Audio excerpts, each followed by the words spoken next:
Yo ho ho ho! What's up, everybody? It's your boy, Mr. J, your favorite DJ pirate, and I am here to do something I have not done in years, and that is review a movie. I figured, yeah, I might be out of the review game. I haven't done it in a very long time, but this one is on brand and on theme. I am a pirate VTuber now. What self-respecting pirate out there who is a fan of the franchise would not want to talk about One Piece Film Red? So that is what I'm here to do today. Of course, the beginning of this video will be spoiler free, and then when the spoilers come and we start sailing into those heavy waters, I will go ahead and play the spoiler alert sound to give you guys a warning that we are sailing into dangerous waters, like I said. So, without further ado, let's go ahead and start talking about the movie. What did I think about One Piece Film Red overall? I really liked the movie. I liked it a lot. I think that this movie was an awesome musical. And when I say musical, I do mean a musical. It's not like a Broadway musical, but it definitely has a musical structure to it.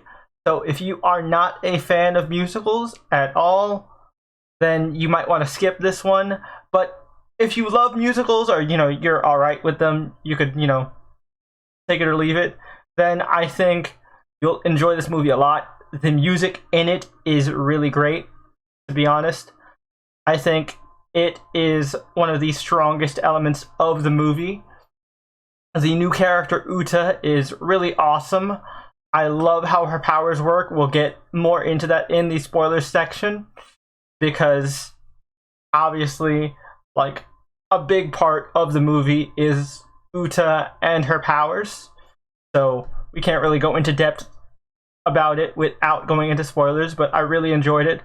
And one thing that I really loved about the movie, just overall, is Uta and Luffy's friendship feels real and genuine, and not like something that was just made up for the movie, right?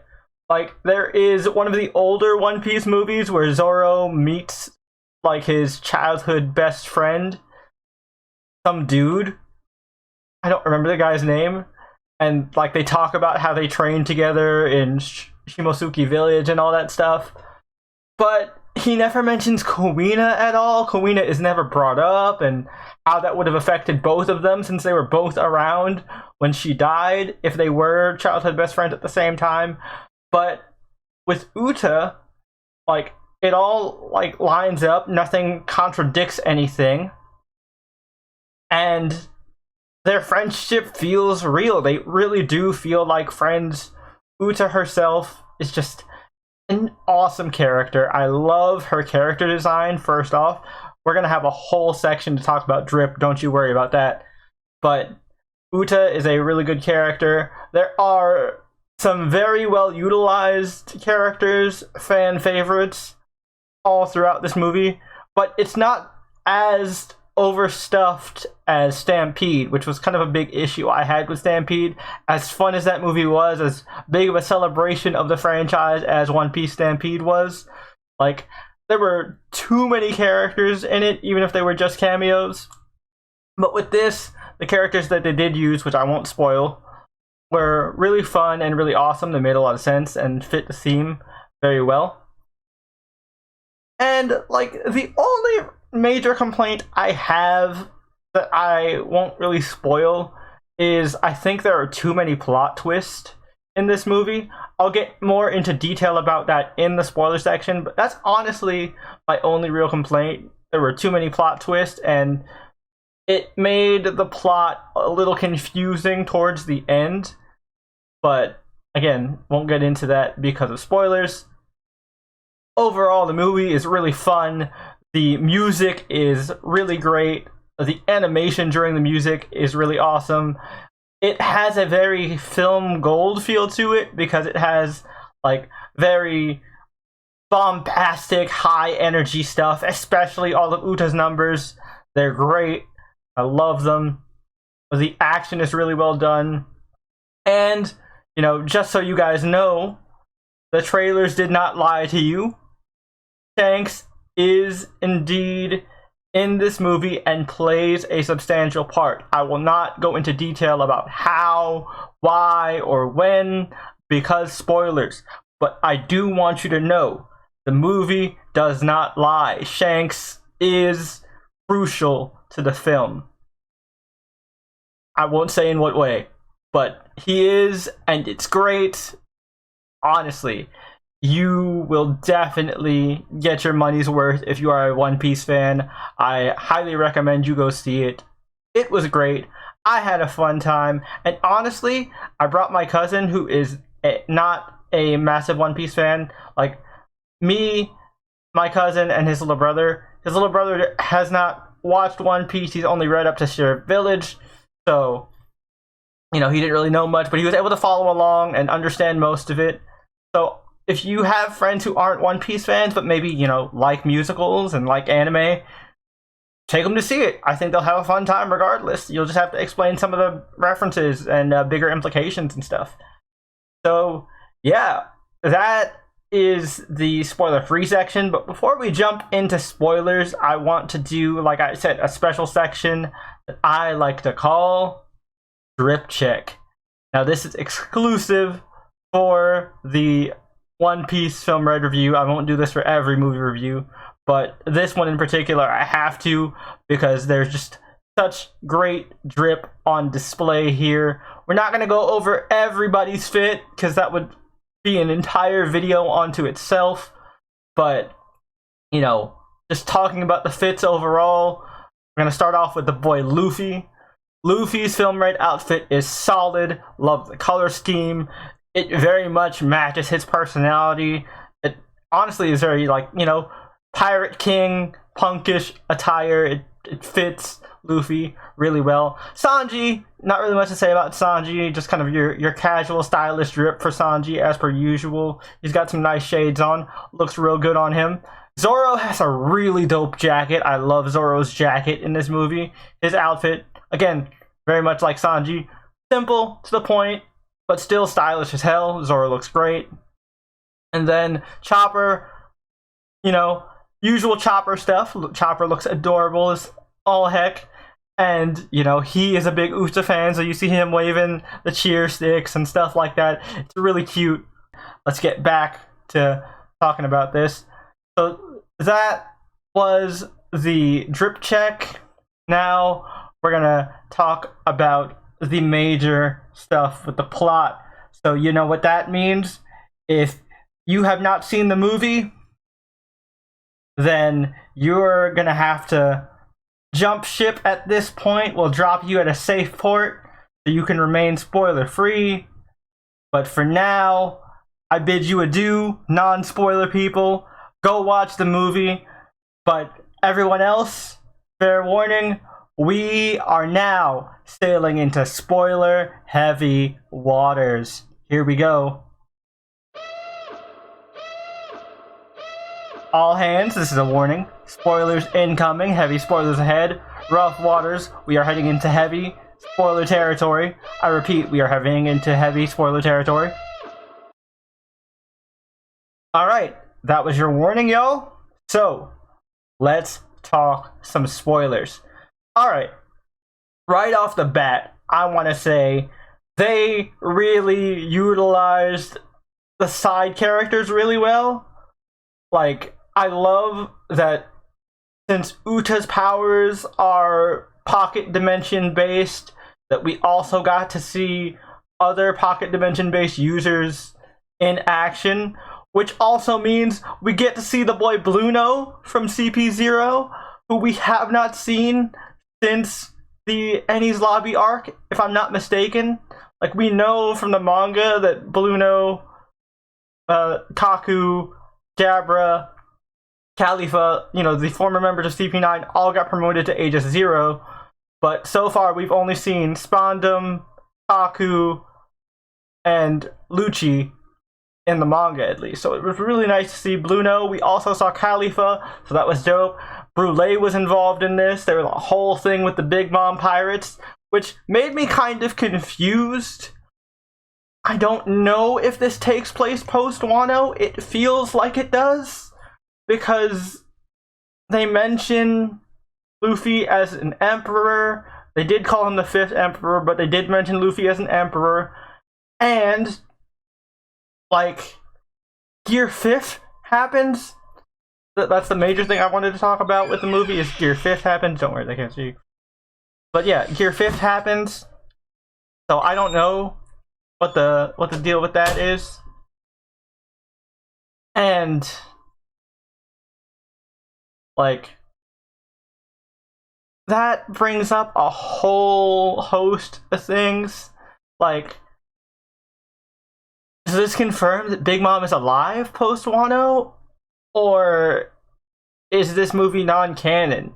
Now, I know a lot of people are going to say, well, duh, it's a movie, it's non-canon. But, like, a lot of stuff with One Piece that has been in the movies have been shown in the manga later. Like, Shiki the Golden Lion was the main antagonist of Strong World, and we find out later that Shiki is part of the Rocks Pirates.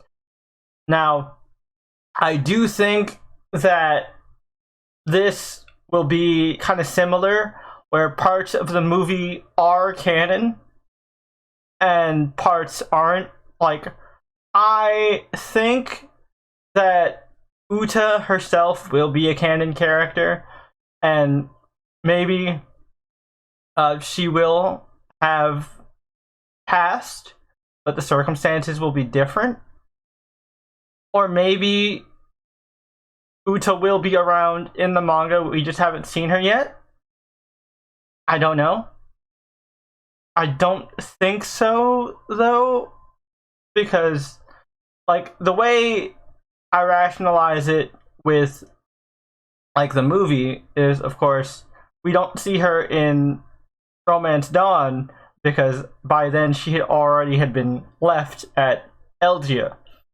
So parts, like I said, parts of this had to have happened. Maybe she did have a big concert. Maybe the whole Toto Musica thing does happen, and, you know, she does pass. Or maybe, like, she ends up being picked up by Shanks later, or other things. You know, this could be a whole nother discussion, but, like, I'm not here to debate the canonicity. Let's get back to the review. I did not like the double plot twist that they did. If we're talking about negatives of the movie, that's my only major complaint, is that they, like, did a double plot twist where, like, first we see in the beginning that, like, the world blames the red hair pirates for the destruction and basically mass genocide of the people of the Elgia Kingdom. And Uta herself hates Shanks for that, and also for abandoning her, so she has issues there. And that's why she has this whole dream of ending the Great Pirate Era and just letting her and her fans live in a perfect, peaceful world. And it makes Uta very compelling and very sweet.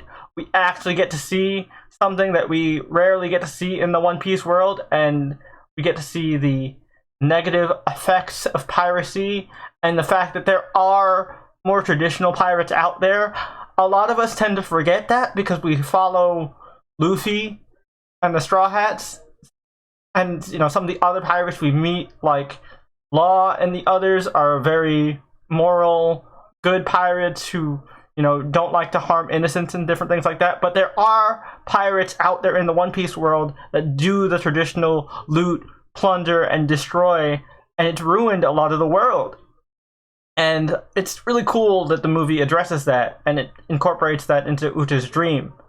So I thought that was a really nice element. But then they mess it up, in my opinion, by adding the plot twist that no, Uta actually knows the truth, that Shanks didn't destroy the island, but she blames herself, and yet she still hates Shanks because Shanks left her, even though he was doing it to protect her. I don't get it. It was really convoluted. Maybe if someone else understands it better, they can tell me in the comments, please. I would love to know. but to me, this felt very convoluted in terms of like the plot twist. Felt like they manufactured this just to give Luffy and Uta a reason to fight. Honestly, if they had just left it at Uta misunderstood and that Shanks didn't destroy the island, but she thought that, and then she found out she was lied to the entire time, and they made Gordon into the bad guy, which I know is cliche and obvious, but it would have been great. I think her realizing that, but then realizing, well, I can't stop now. And besides, I'm gonna bring my fans into a better world. Maybe I can even bring Shanks in there now. Maybe we can be together again, like a family, like we used to. Honestly, like, if they just left it there, I think it would have been great. Like, but that extra plot twist kind of just derails that for me. It's not to the point where it's not enjoyable anymore, but it doesn't, like, help the movie as much. But overall, the movie I thought was great. The utilization of the red hair pirates was absolutely fantastic. And Uta's powers are amazing. The Sing Sing fruit actually is such a great plot device to make a musical. Because the thing with musicals, right?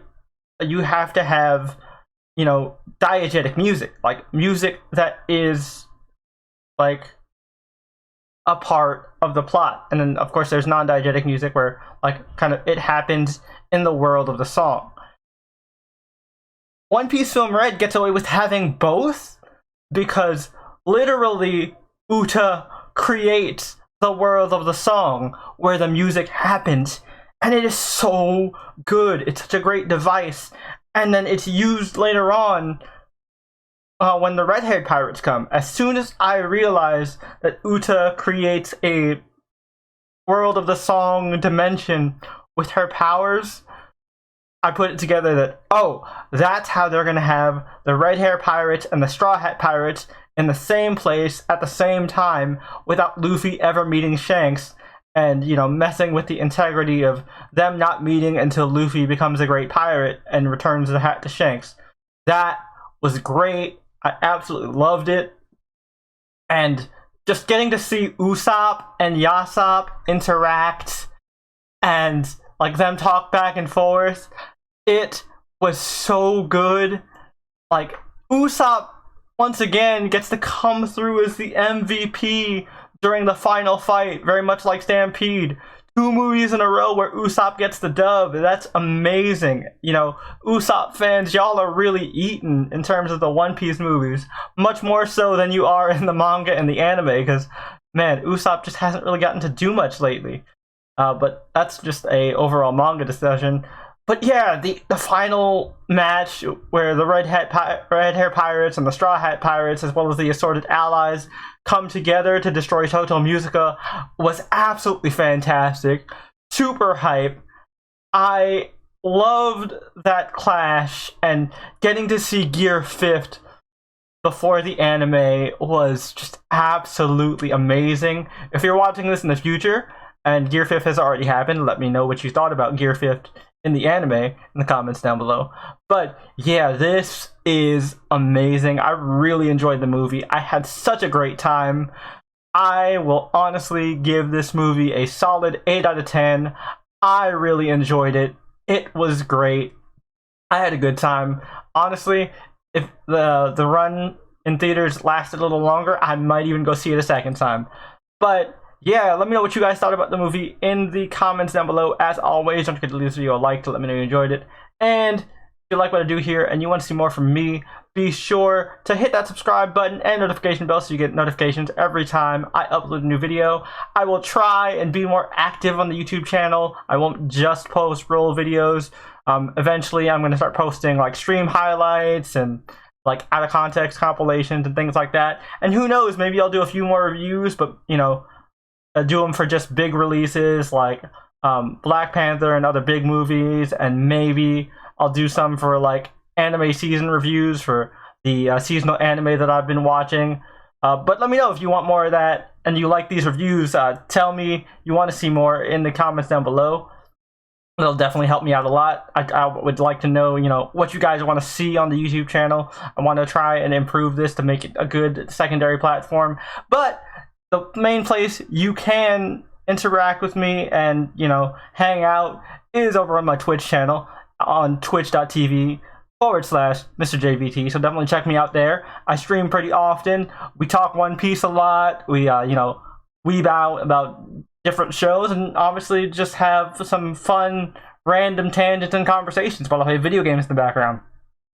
It's an overall good time, and I definitely think you would enjoy it. So definitely go check out the Twitch channel. That is the main place you can find me at. Check me out there. But yeah, let me know your thoughts and feels about the One Piece Film Red movie down in the comments. And yeah, that's pretty much it for me. So until next time, this is Jay from Mr. J's VT, and I am going to sign out and drop anchor for now. But until next time, I'll catch you later. Peace.